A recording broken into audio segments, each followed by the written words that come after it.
అనంతపురం కోలాహలంగా మారింది. కూటమి ప్రభుత్వం ఏర్పాటు చేసిన సూపర్ 6 సూపర్ హిట్ సభకు 3 పార్టీల నేతలు పెద్ద ఎత్తున హాజరయ్యారు. ఇక ఏపీలో ఎన్డీఏ ప్రభుత్వం గెలిచాక తొలిసారిగా 3 పార్టీలు బహిరంగ సభ జరుగుతుంది. 15 నెలల పాలనలో సాధించిన విజయాలను వివరించబోతుంది కూటమి ప్రభుత్వం.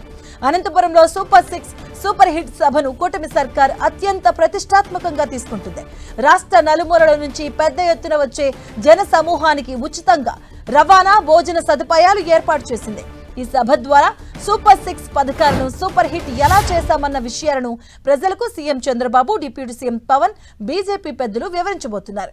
ఇక ఇటీవల పులివెందుల, ఒంటిమిట్టలో జరిగిన జెడ్పీటీసీ ఉప ఎన్నికల్లో టీడీపీ ఘన విజయం సాధించింది.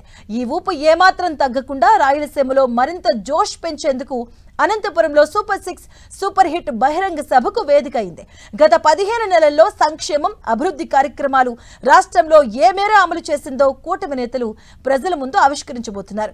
ఎన్నికల ముందు ప్రచారం చేసిన సూపర్ 6 హామీల్లో మెజారిటీ అంశాలను అమలు చేయడంతో పాటు రాయలసీమ ప్రాజెక్టులకు, ఉత్తరాంధ్ర ప్రాజెక్టులకు ఏం చేశామన్న విషయాన్ని తెలియజేయబోతున్నారు. ఇక రాయలసీమ, ఉత్తరాంధ్రలో పరిశ్రమల ఏర్పాటు, అమరావతి నిర్మాణం, క్వాంటమ్ కంప్యూటింగ్ కేంద్రం వంటి వాటిని కూడా తెలపబోతున్నారు. కూటమి ప్రభుత్వం ఏర్పడ్డాక ఎన్డీఏ పార్టీలు ఉమ్మడిగా ఏర్పాటు చేస్తున్న తొలి సభ కావడంతో ఆసక్తికరంగా మారింది. క్షేత్రస్థాయిలో 3 పార్టీల కార్యకర్తల మధ్య చిన్న చిన్న సమస్యలున్న విస్తృత ప్రజా ప్రయోజనాల కోసం సర్దుకుపోవాలి అన్న సందేశాన్ని ఈ సభ ద్వారా 3 పార్టీల నేతలు ఇవ్వబోతున్నారు.